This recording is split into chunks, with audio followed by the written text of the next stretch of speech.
Hello, I'm Rhonda. And hey, I am Nick. And welcome to When Morning Comes. Scream,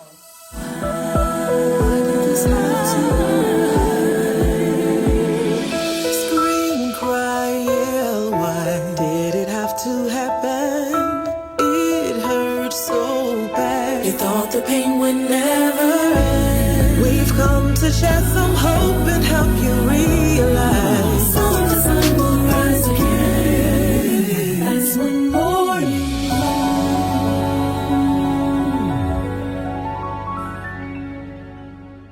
Welcome back to When Morning Comes, and this is episode 4. I know, right? Episode 4. I didn't even think I was gonna make it past episode 1. I didn't think we were going to make it past filming the first episode, like getting to filming it. That's it. But we are here once again. Thank you so much for tuning in. If this is your first time tuning in, please go back. Go to the first episode, the second episode, And the third. the third episode. Yes. And watch it and kind of get a understanding of what we're here for, what we're talking about, what the purpose is.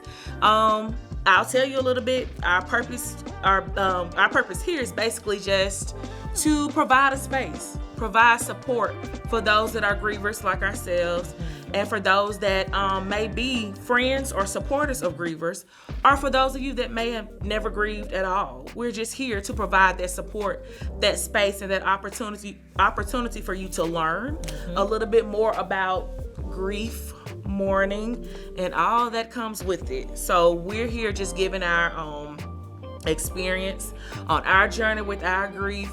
While we are mental health professionals, our podcast is strictly our opinion, Our thoughts and our feelings. our thoughts and our comments, Our experiences. So this is not a you need to do this, you must do this to get through your journey. It's simply, this is what we went through, this is how we navigated through it, and hopefully by hearing us talk about it, it'll help you go through it as well. So this is what we're here for when morning comes.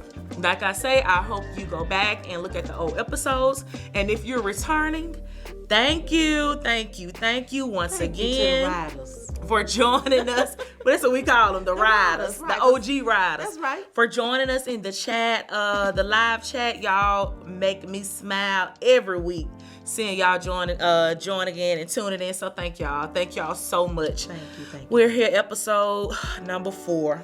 Yes, Lord. So once again, we're just reminding you that this is a community created for grievers, for supporters, for the roller coaster that we've been on, Rhonda.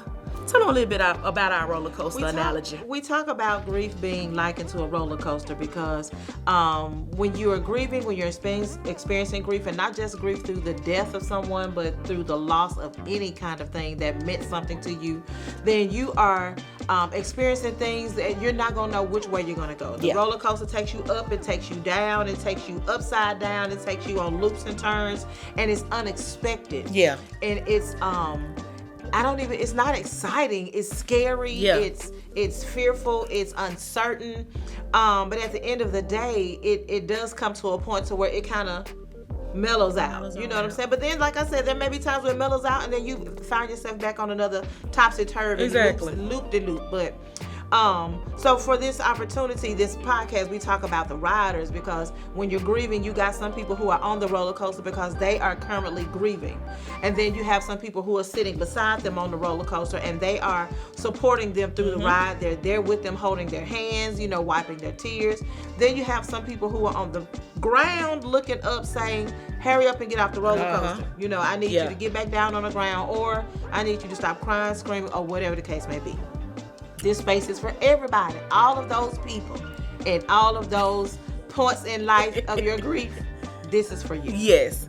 So we want you to tune in, follow, like, share, comment on our YouTube page. Is When Morning Comes 22. Make sure you subscribe. So every Wednesday, last Wednesday of the month, that subscribe, that email, that text, you'll receive a notification, and it'll tell you, hey, those girls are back.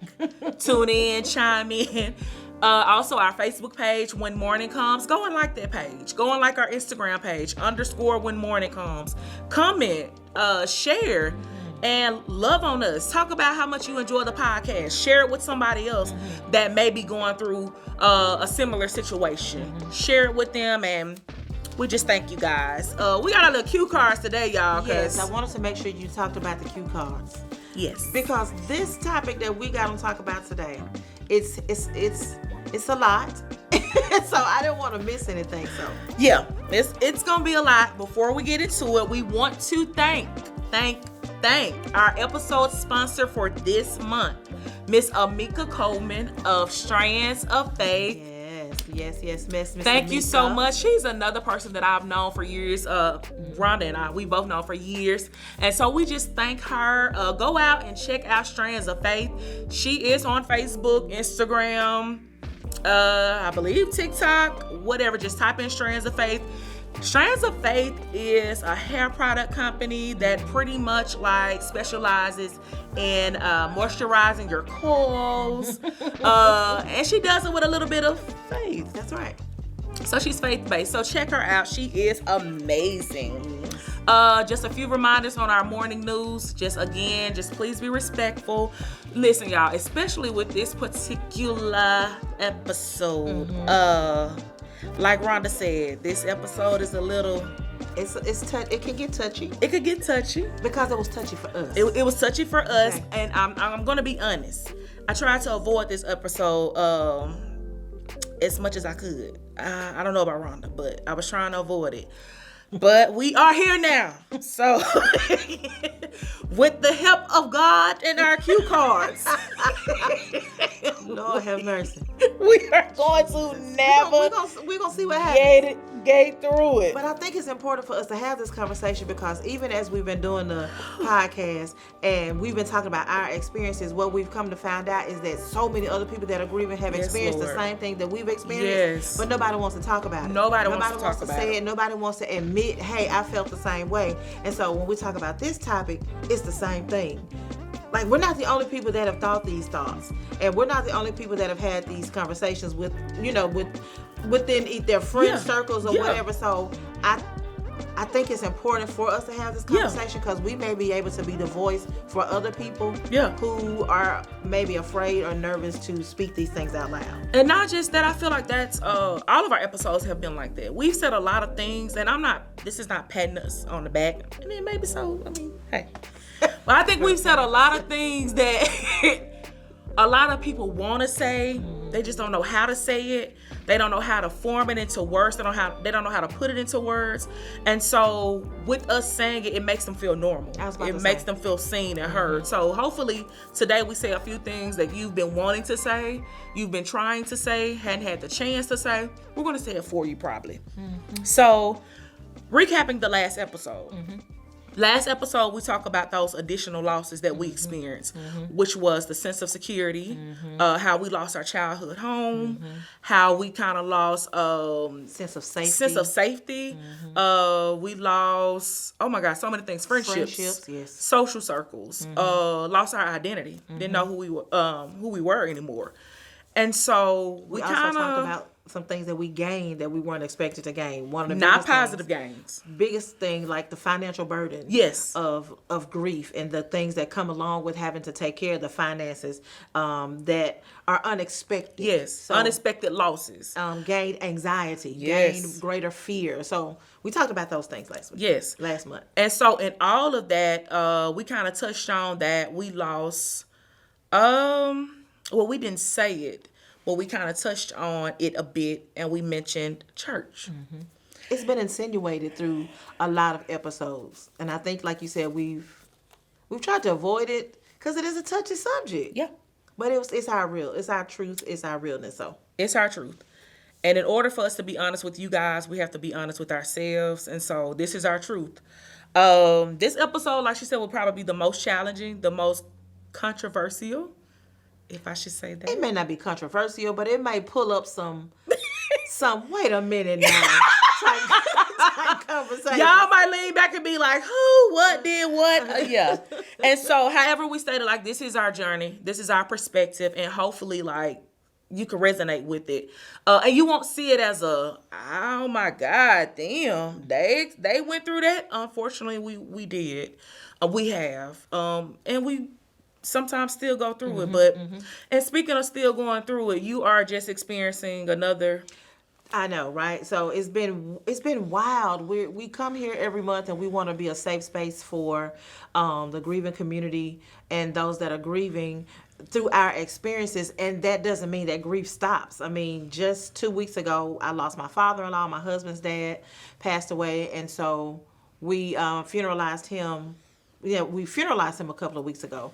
And so in the process of us being there to try to assist each other through the grief of losing our mom, we've lost, an aunt, several aunts, and through the process of us trying to be there for the other riders and the grieving of the community, we still have to stop and kind of start this process all the way back over and grieve. My father-in-law, be there for my husband as he's grieving his dad.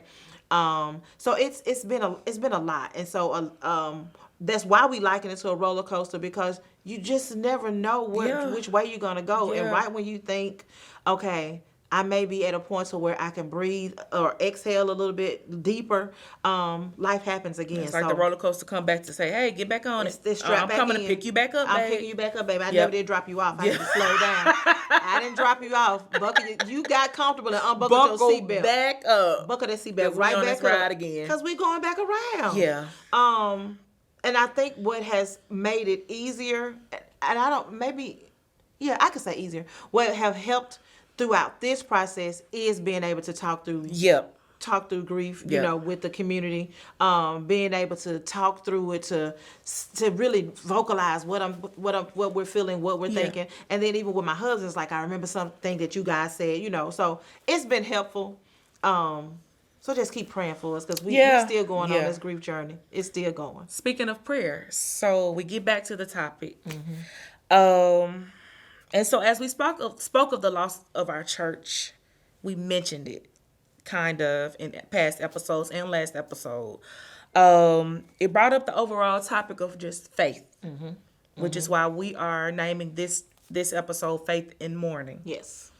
After Mama passed, I think I was in a place personally, and I know you kind of was too. I had a lot of questions, a lot of whys. What for? And the hardest thing for me was I had no answers. Like, it was almost like God was like, I don't know either. That's how I felt. Okay. Not necessarily saying that's what he said, but that's just how I felt. Because I didn't hear him say anything. And so, growing up in the church, we were always taught to kind of not question God. Oh, not kind of. We were told. Do not question God. If something happens, that's it. Done deal. Keep it moving. He did it. And that's it. He is God, and you don't get to ask him any questions. And so my biggest question growing up and building my own relationship with him, getting to know him for myself, if I cannot ask him any questions, how would I know him? That's right. That's just like expecting me to learn somebody, get to know somebody with a friendship and a relationship. The best way to build and get to know them and be intimate with them, and not saying intimacy as far as sexually, but to know them. Getting to know them as a person, I have to ask questions. And we are some asking questions girls. Listen, I'm a specifically you. Well, you don't have to point that out, but I was going to tell on myself. I am a why. You gonna ask the questions. And I get talked about for asking too many. I do the talking about you sometimes. Rhonda, why do I have to keep telling you I do this about when you know the answer? Because, and I have told several people when I get asked, why do you ask so many questions? Sometimes it's not to ask you a bunch of questions because I don't think that you know what you're talking about, or that I don't trust that you know what you're talking about. It needs to be validation in my own mind. Yeah. Maybe there's a checklist that I got going, saying, okay, is this going on? Okay. For me and my safety and security for Rhonda, not in me questioning you. But I had to ask questions to you to learn that about you. Okay. Even with being your sister, And we're being so close. I know. I feel like I know everything about you. I could never understand why you had to ask so many questions. To me. So after talking to you, I was like, why do you ask so many questions when it comes to me? And you were like, sometimes it's not about asking questions to, judge you or to question you. It's simply getting to, I need, me. So I'm like, okay, I get it. But I wouldn't have known it had I not asked questions. So it's the same thing with God. Like, God, I have to ask questions. I have to ask you the whys in order to understand you a little bit more. So I've asked a million questions. Why did I lose my mom? Why did you take her? Why now? Why in this particular time, God? She wasn't sick. What happened? She was 64. She was 64. Why at 64? I've been around. Rhonda, we've been around. We are around her every single day. We had just talked to her the night before. Went to bed, she was talking and laughing. Why did I wake up and she was gone? Right. And I had no sign. So it was all of those whys, which brought us to faith in mourning. And so we had a conversation with our friend, Albert Tate. And shout out to Albert Tate. That's right. Pastor of Fellowship Monrovia in California. If you are ever in California, go check out Fellowship Monrovia, people. Yeah. I'm telling you, it's a treat. It's a treat. I said because I had questions. I still have questions to this day. I have questions because not only am I asking, I'm asking God questions. I feel like he's not answering. So now it's making me question me. Do I still even, if I serve the God that can't answer this question, I serve the God that he won't talk back to me. Do I even believe enough to still believe in him? What do I believe? He not even talking to me. Do I have a relationship with him? Now I have questions within me. So it's so hard, and like I'm not being able to navigate through it because it's tough. And then I'm like, my mom, a believer, like devout believer. Snow, when it's raining, she was gonna drive 2 miles per hour when it was raining to get to church. But she was going to get to church. She was going to go, and she was going to make us go. So you're telling me a person that could serve you like that, God, you still can just snatch him up like that? And not just that, but and to us not have any reason. Yes. It made no sense. Yes. And I think that's what bothered me the most. I ask a lot of questions. Another reason I ask a lot of questions because it got to make sense to me. Yeah. If it makes sense to me, if I can understand it, if I can digest it, then if I need to regurgitate it, if I need to teach somebody else about it, if I need to, work in it, I got it. Yeah. Because now it makes sense. It's like easy for me to duplicate it. I think, and I don't know if you felt like this, but when my dad passed, and maybe when your dad passed, I had the answer. Right. My dad was sick. Oh, okay, God. I watched him. I get it. I watched him decline. We watched that decline. I'm glad he's not suffering because that's the thing we say in the church. He's not suffering no more, God. You needed him better than why. So we had a why. Please don't say that you need him. I was gonna say it because that's what they say. That's what people say. We're gonna get to it. That's what they say. That's another episode. That's what they say. That's another episode. But I had an answer as to why my dad passed, and you had an answer as to why your dad passed. So we were like, okay. So my understanding of peace with yes, and that was my understanding of death. This here, no rhyme, no reason, no explanation, nothing. So we had to reach out to Pastor Albert and was like, hey, so you got a book out called Disobedient God. And in that moment, that's what it felt like, that God was being disobedient. He did not do what we expected him to do. And let me tell you something, that disobedient God got a lot of, I know people with side-eye because they're like, how dare y'all call God disobedient? But let's think about it in the moment. What happens when the plan that you felt like you had in motion, and this is how life's supposed to look. What happened when God go off script and say, nope, let me throw a wrench in your schedule and let me switch it up for you. And here's the crazy part about it is when you say that, let me throw a wrench in your schedule, it's really not him throwing a wrench in the schedule. That was his plan. His plan all along. That was his design anyway. You're right. You the one made that plan up in your mind that this is how it's supposed to go. And you created that idea in your head. And so I'm saying you, but I'm talking to me too. Yeah. I created in my mind that Mama was going to always be here. Yeah. I thought in my mind that she was going to live for a very, very, very, very long time. And we talk about all the time. Mama never said that. She never said it. Mama never made plans for like being 80 and 90. And even when we talk about her planning for the house, she was planning how to decorate it. She planned how to do XYZ For you. For me. Yes. We realized that after months later, Mama was putting this stuff in motion for me. So it was never when I get this house done, I'm going to XYZ. I'm going to this. It was always like, Mama, how do y'all think Net, what you like? Rhonda, how you think it should be? And I kept saying, what are you asking me for? I'm not living here. Why you want? And I probably don't even want to be here in the next couple of weeks.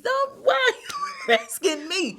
But that just goes to show it was never his plan. And so when we say disobedient God and he threw a wrench in our plan, that was his plan all along. We created a plan so because we created it, it felt like he was being disobedient to our plan. Yeah. And so because we had so many wives, that's why I said we reached out to him, because we were taught again in the church that we cannot ask why. We cannot ask the whys to God. So I want to read something that Albert said, and I'm going to use, of course, my cue card, because it was so good when he said it to us. Me and Rhonda was like, hey, wait, let us write that down, because we want to say it. And we want to talk about it on the podcast. And we wanted to get a man of God's perspective. Yes. And we wanted to be able to say that this is not just coming from us. Yes. This is somebody who is, and not to say we don't know the word, but you know what I'm saying. Yeah, you know what I'm saying? And so we wanted to hear it. Yeah. And I think to normalize it for us too. Yeah. To make us feel like we can't be losing our minds thinking this. Like somebody has to tell us that what we're thinking is normal. Yeah. And we didn't know who to call. And it's as if the Lord was like, call Albert. I'm gonna be funny for a minute. I was like, Albert ain't gonna answer that phone. And he answered on the first ring. And it was almost like he had his script written. Because when he answered, Rhonda told him what we wanted. He was like, yes, so. And bam. Just went into it, and we were toe up. So this is what he said about asking why. He said, I think it's a part of our culture how we were raised.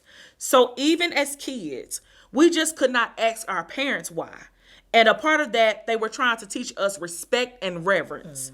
But what they missed is that the lesson they were teaching us, the beauty of intimacy and connection. They missed that. So mom was saying, respect my answer, and the answer is yes. And I don't want to hear nothing else. And it's like, okay, got it. I now know to reverence and fear you in a way that I've got to respect you at a high level. But when I get in trouble and when I need to have a conversation with somebody, I'm probably not going to call you mom because you've only taught me to fear you, but you haven't taught me to converse and spend time with you and to process with you. And that's one of the missing elements with that tradition. So those of us now that are parents, we're trying to say all the right things, respect, reverence, but also we need to say, hey, you also know you can talk to me too. I'm a safe space. So he said that's what God is saying to us. Yes, I am reverence. I'm going to be reverenced. I'm going to be feared. Respected, yes. But at the same time, I am the safest place you would ever know. And what you need to understand about me is that I am not intimidated by your questions. He is not threatened by your questions. He is not some insecure dude that can't handle to be questioned. And he said that Job is one of the greatest examples of that. Job finally had to just let God have it and be like, look, God, listen. Hey. I followed you. I trusted you. I did exactly what you told me to do.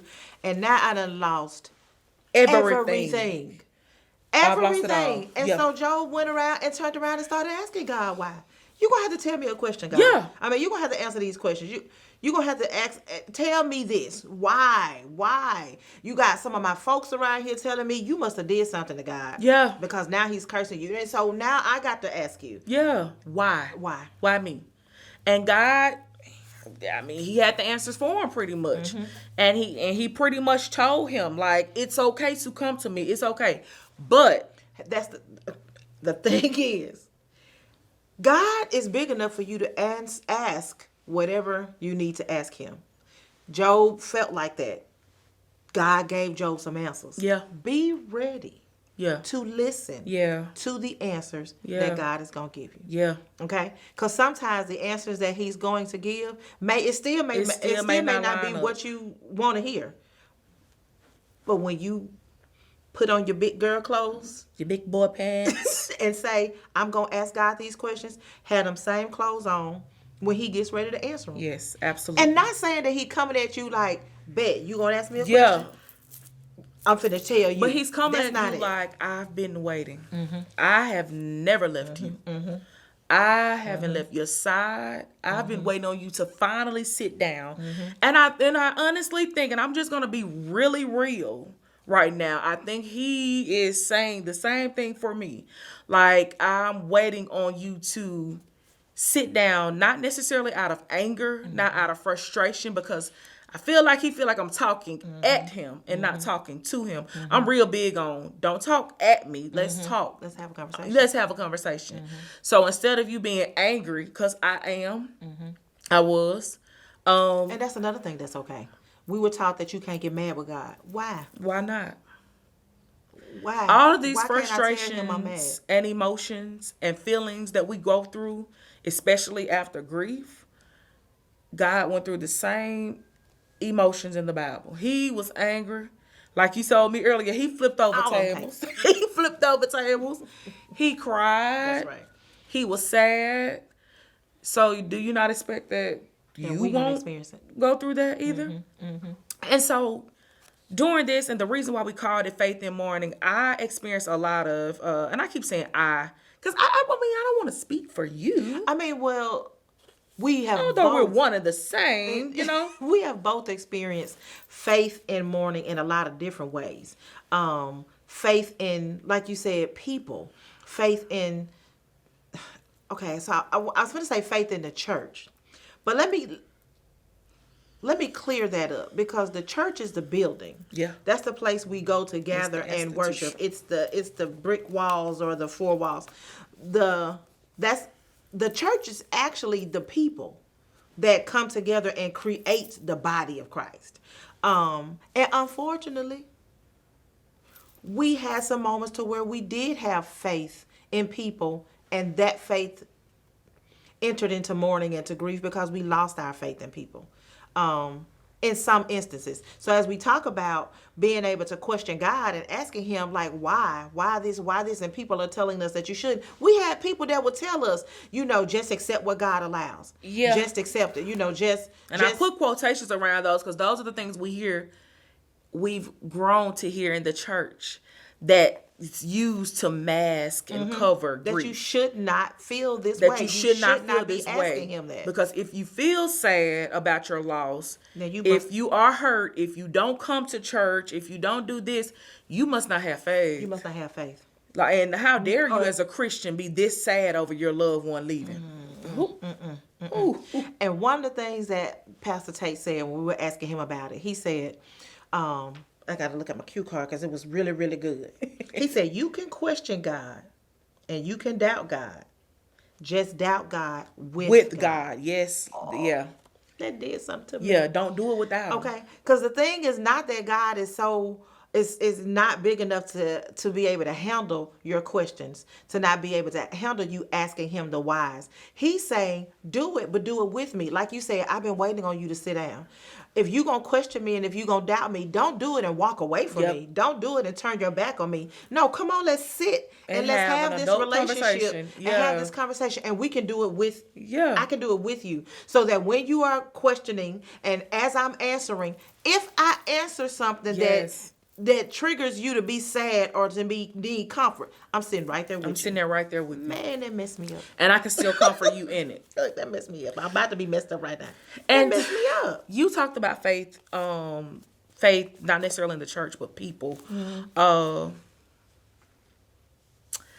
trying to see the route I want to go here. One of the things that hurt me the most after losing Mom was in the time that we needed our church the most, the people. Because I feel like sometimes we scream out church hurt, and it's not, and we say church hurt, and we're really talking about, sometimes they're talking about God, and it's like he didn't hurt us. Yes. Sometimes the people in the church hurt us. We were preparing for her services, and for some reason, the church that we attended told us that we could not have the service there. And that hurt the most because we didn't have any stressful moments planning Mom's funeral. No, we really didn't. We thought we were because of, financial issues. Even the process of us sitting down to actually talk about the service and how things were going to look. It was a breeze. Like the questions that they were asking the funeral home, it was like, Rhonda, do y'all want this? Yes. Y'all want this? Yes. It got to us planning for where it was going to be, which we knew was already a no-brainer. A no-brainer. We didn't have to ask questions. Hey, we've been at this church 30-something years. No question. And we were told we couldn't have it there. That hurt me so bad. And I'm already struggling because I have so many questions for God. I feel like God is kind of quiet right now. He's not answering. I'm trying to figure out the whys. I'm stressing myself out on could it have been this? Could it have been this? What did I miss? God, why did you tell me? And then I hear from a place where I felt the most safe, comforter. I hear that, well, no, you can't have the service here. So that added more whys. That added more whys. Well, why not? Why not? That's right. We've been here. She is, to me, a pillar in this church. Why not? And this is the thing one of the things that Abra said that when you just right there, when you said that, it made me think about it. There are no answers. There is not a perfect answer to any of the whys. Be it we asking God, why now? Why did she leave now? Or we're asking with even the church, why can't we? There is not one answer that will come in and put a balm on the broken heart that you're experiencing from losing Mom, from losing that, like you said, faith in people. There's not an answer that's going to come in. And you and I talked about this the other day.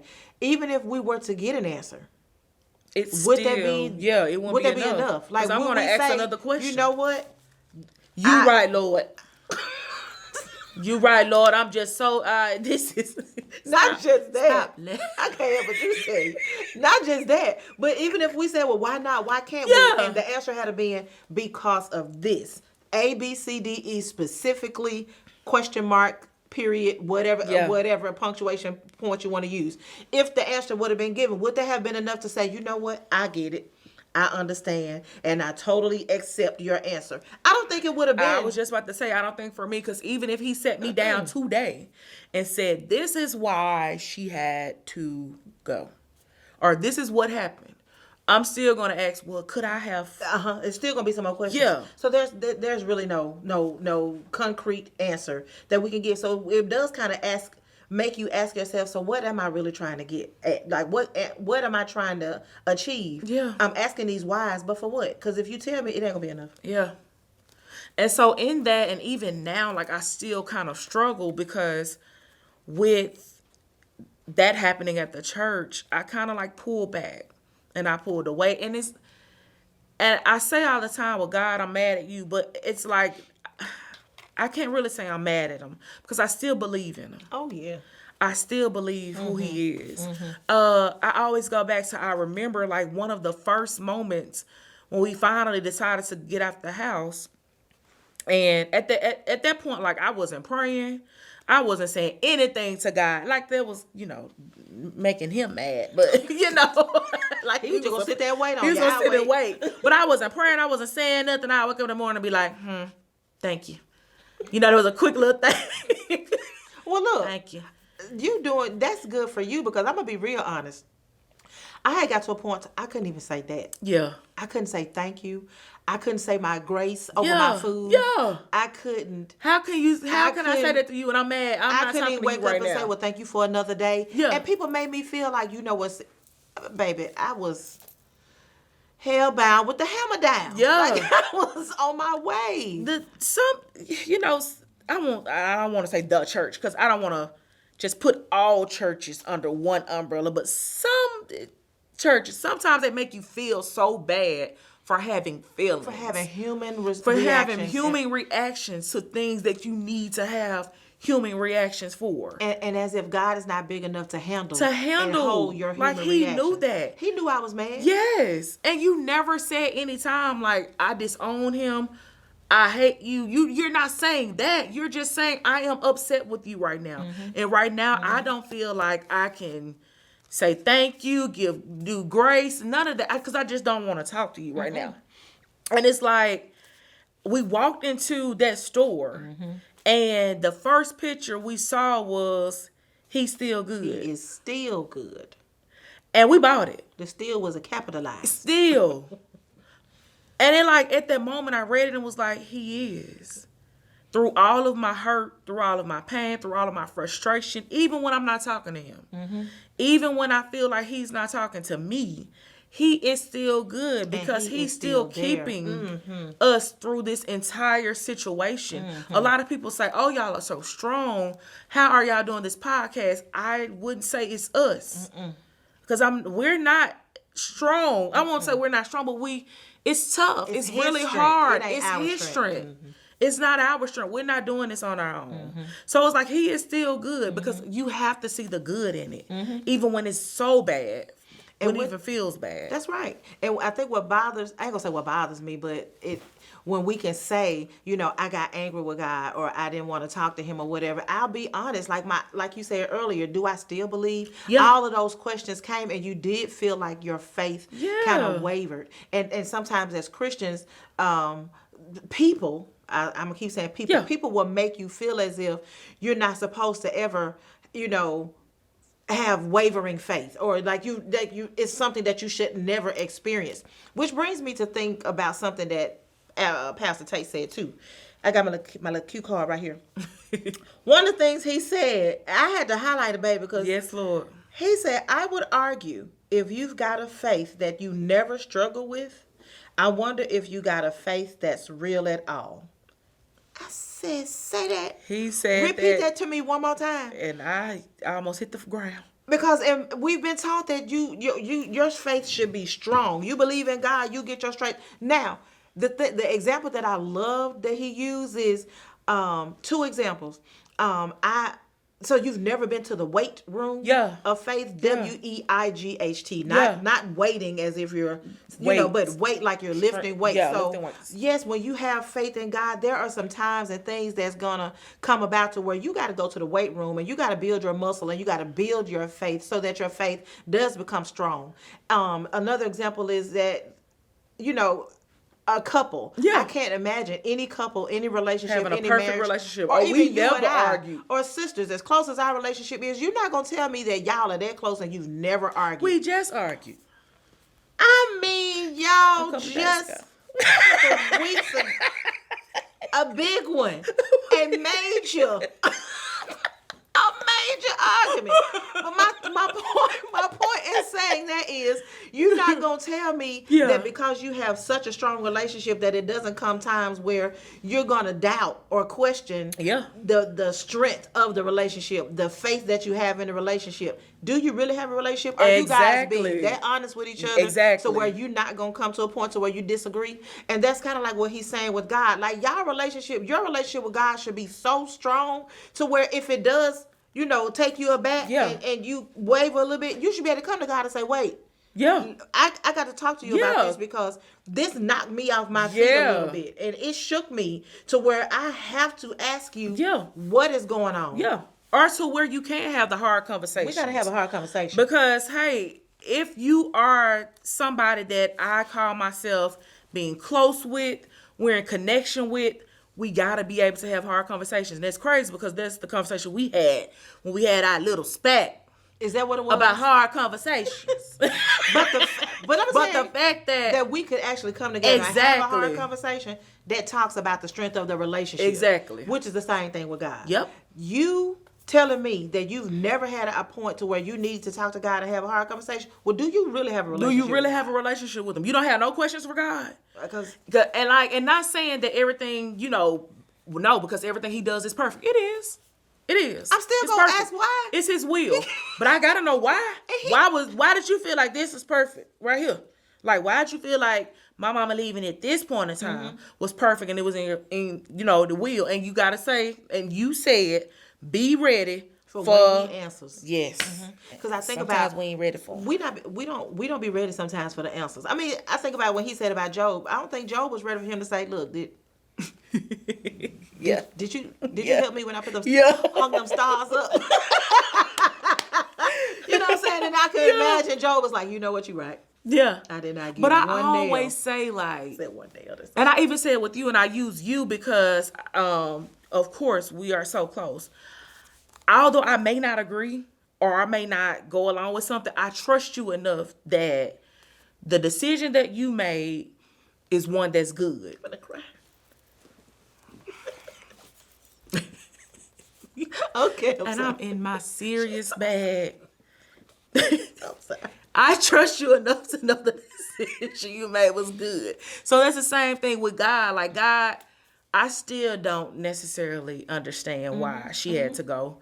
It still bothers me. I'm still hurt. But I trust you, God, enough to know that your plan was bigger than something I could ever imagine. That the plan you had for her, you know, was the right one. I also think about this, Rhonda, and you said it one day, and you made a lot of sense. We have been missing her throughout this entire time, of course. We miss our mom. We want our mom back. But we never sat and thought about the way she missed her mom. Ooh, how she missed Big Mom. And her siblings while she was here on earth. And it was kind of like, when she finally got the opportunity to see them, was it, I got my mama, I got my sisters, I got my brothers. I know my babies. I know they hurt. But I know they got each other. But I finally see my mama. I'm trying to tell you. And yeah, God, I probably. And Pastor Kevin, we're talking Yeah. about standing between two homes. You Yeah. you looking at the back saying, but my baby girls and my granddaughters and my Yeah. other siblings back there. But then you looking at this one saying, but there go my mama. There go my And my mama. other sisters. And there Yeah. go, let me tell you, there go Jesus. There go Jesus. And Rhonda and that. I love y'all. Oh, I love y'all. I love know y'all. I know I love y'all. I think that gave me peace. It did. And it made me settle on having to know the why. And I think about when you were saying a few seconds ago. I think about Jesus, how on his way to the cross, and he's saying, "Is there any other way? Look, can this cup pass from me? Can we? Yes. Can we do? Look, God. even asked. Look, my Father. I trust you. Do we have to do it? Like this? Yeah. And ultimately, he was like, you know what? But it's not my will. Yeah. It is your will. Yes. And like you said, I trust you enough that if this is the way you saying we got to do it, then this is the way we got to do it. Yeah. So and I'm sorry, I don't mean to cut go you ahead, off. go ahead. I even think about and not get into the details with the way she went. And how we always just say, that one was so peaceful. that girl went, just Peaceful. packed up and left and went to sleep. And like, it was almost as if like God was like, okay, even in that. And here sometimes I feel like sometimes I have to, in my mind, say, I don't know if this is true or not, but it's true to me to give myself some solace. Some comfort. She wouldn't have wanted it any other way. Yep. But she's always talked about it. When I go, I want to go peaceful, no pain, no suffering. And it does not, like, you were asleep, I was at home sleep, and then she just left and we didn't know anything about it. And it didn't cause us any. And it caused us any, you know what I'm saying? Like, she wouldn't have wanted it any other way. And so to me, some of those whys that we have, those are some of the answers that over the course of all of this time, I feel like God has been slowly giving us. We talked about the stages of grief and being on this roller coaster. And sometimes we get to a stage to where it's shock and you can't feel anything.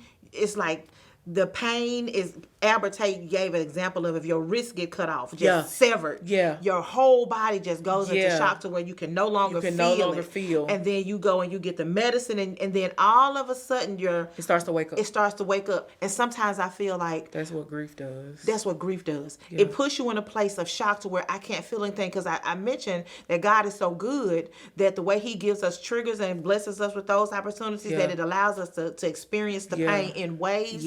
Because experiencing it all at the same time will take you out of here. And so sometimes that shock allows us to just freeze up so you don't feel it all at once. And then slowly but surely, as the shock unthaws, I guess that's the best word I can use, you start feeling it and you're capable to, to feel it a little bit more. Yeah. And I feel like now we're starting, those whys that God is starting to relate to us is kind of like, okay, I'm able to digest it a little bit more now. Because at first, if you had told me, I wasn't studying it. I wouldn't. But I'm unthawing a little bit. Yep. And I can hear it. Yep. And I can digest it. And it's okay. Kind of like how we said that Mama never talked about life insurance. Mm-hmm. She did not have life insurance.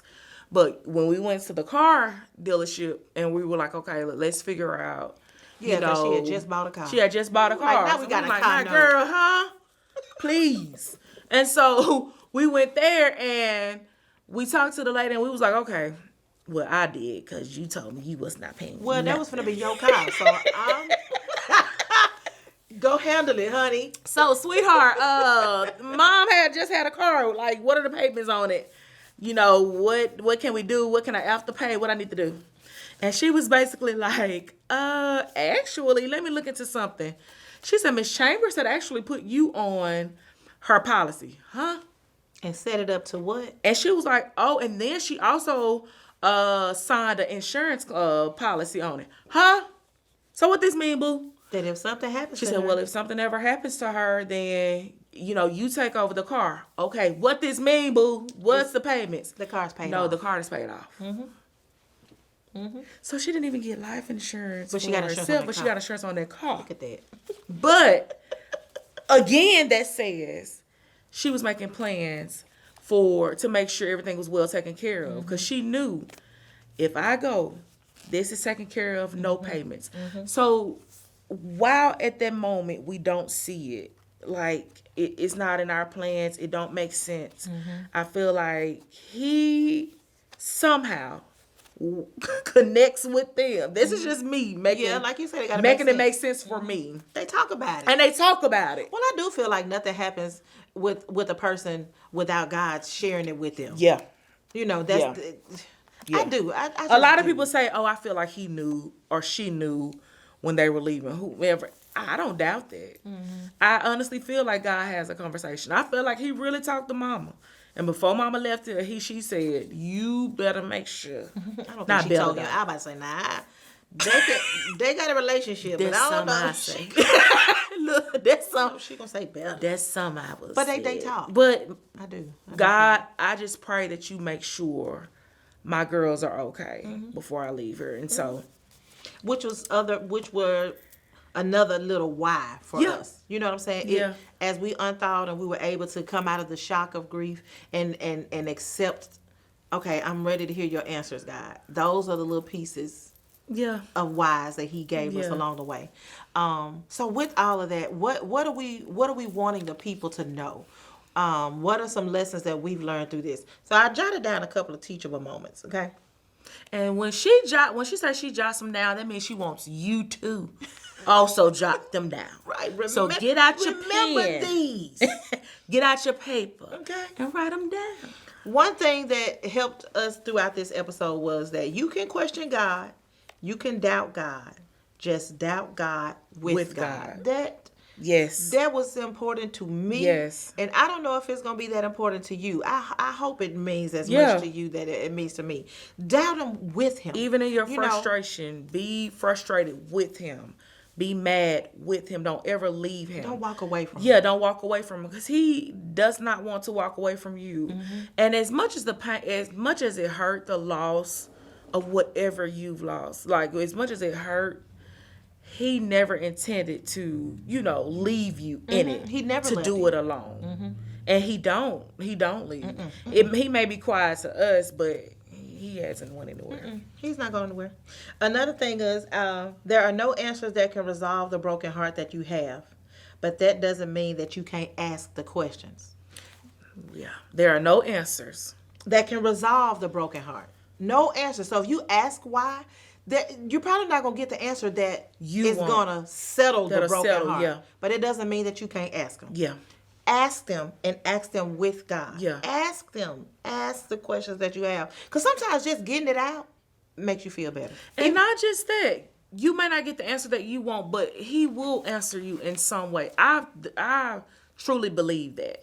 Like, while I feel like I have yet to get the why it happened, or, you know, I still feel like we've received little nuggets on, okay, this had to happen for this to happen. And so we've been kind of content in that, and it's been like okay. Yeah. Okay, I get it, God. I see. Yeah. And the last thing is, when I remember Pastor Tate saying, I would argue if you got a faith that you never struggle with, I wonder if you got a faith that's real at all. In other words, be okay with, or let us help normalize the fact that if you questioned or if you doubted, it doesn't make you a bad person. It doesn't mean that you're doing something wrong. It doesn't mean that you are experiencing this. You're turning your back on God. You don't know. It's totally okay. It's totally okay. You can be a Christian. You can be full of faith. You can be toe stumping, hand clapping, shout, tell your house up Christian, and still have moments where you don't understand what God is doing, and it makes you feel a little off. And I promise you, it's okay. It's okay. Some of these things, they come normal with this grief journey. It's grief, and you're grieving, and it's okay to feel it. It's okay to experience it. It's okay to realize that this is hard. And don't let anybody tell you that it's not. I'm gonna say that one more time.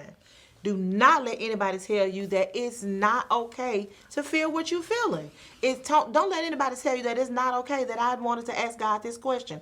Ask him, and he gonna answer. And in this moment, don't let anybody tell you not to cry, not to mourn, not to grieve.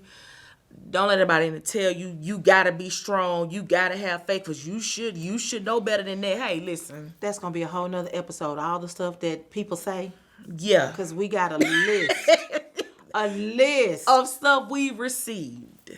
That's coming later. With people telling us. But overall, that's faith in mourning. And I hope you have written down. I hope you got these notes. And I hope they help you. Like I say, we're not here to just provide all of the answers for you, because we're still navigating through this journey ourselves. And each day we learn something new. Each day, it's different for us. Like she said, just a week or two ago, she just experienced another loss. So again, that kind of pushes her back into strap up again. Get on a roller coaster. So we just pray and hope that we've supported in some kind of way, and that this conversation supported in some kind of way.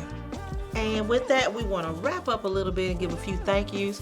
Listen, she said earlier about some episode sponsors and some sponsors and you guys riding with us. You guys have been astronomically supportive. I mean, you guys have been supportive way beyond our thoughts when we started this. So we want to say thank you to a couple of sponsors for this month. Like I said, I got my cue cards, and I have to have them for this episode because we had a lot of sponsors. So we want to, of course, always thank Jonathan Winston with Connecting the Dots Therapy. Our episode sponsor for this month was Amika Coleman of Strands of Faith. Go out and check out her hair care products. Okay, because they are really good. Yeah. Dr. Mark Henderson of Mad Drama with Jackson State University. Dr. Candace Anderson, the author of Where the Wild Things Learn. Brenya, I want to make sure I say her name correct. Brenya and Ramos Austin of Austin Security and Crime Prevention Consulting. Mr. Dan Washington of Low and Slow Barbecue and Catering. April Epps of A. Renee and Company.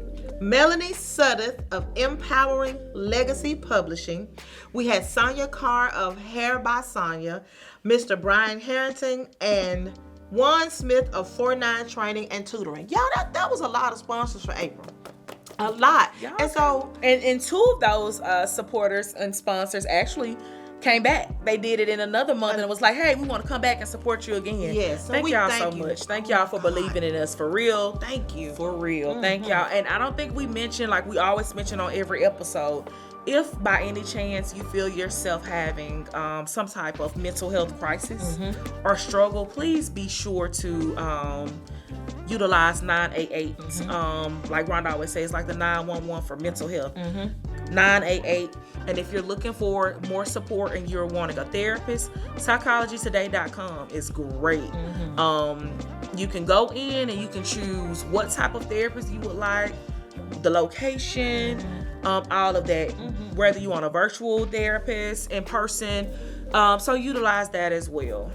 So again, we like to thank you guys. Thank you. Thank y'all so much. I can't keep saying thank you enough. You just overwhelmed. I might start getting a little cry coming on, a little weak. Well, before she weak, we gonna go ahead and cut it off. Thank you. We have y'all might think we're joking, but we have been overwhelmingly supported by you guys. So thank you so much. We hope that we've assisted you in some way. We hope that you keep riding with us. And see you in the morning. See you in the morning.